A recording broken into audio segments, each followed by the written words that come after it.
So if you do want a little extra credit, or if you're just interested in trying these techniques, HDR and Photomerge are, a really fun and interesting way of creating imagery, especially if you've been having that trouble that a lot of people have with photography, where you're comfortable with manual metering, but in some situations you find that the background just looks really over or underexposed. Maybe you're shooting your friend against a sunset, and when your friend looks great and well exposed, the background looks overexposed and washed out and isn't attractive. Or when you're metering for the scene generally, your friend's a silhouette and the sky looks good behind them, but the background isn't working.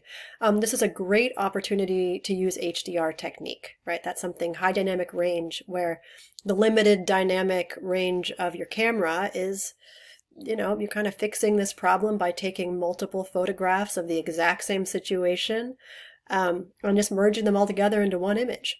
So it can be a really useful way of doing that, especially if you're working with raw files. So that's great to do.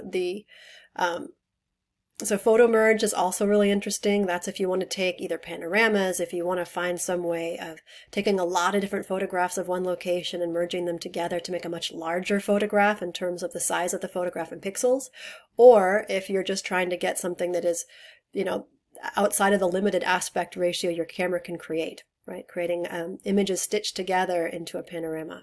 Both are really interesting techniques to work with. So if you choose to do these, just make sure you upload them by the deadline to get the points. It's 25 points each for HDR, 25 points for Photomerge. You may do either.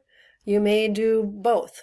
25 points each for max 50 points credit for one of each. So look forward to seeing your work, and if you have any questions about this, please let me know.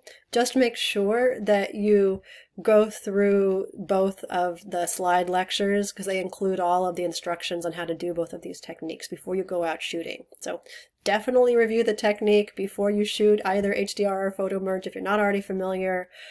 They are very specific in terms of the camera settings and how you go about them. The actual processing part is really easy. The setup is very important with your camera and camera settings. So just make sure you're comfortable with those techniques before you shoot. And I look forward to seeing your HDR and Photomerge images.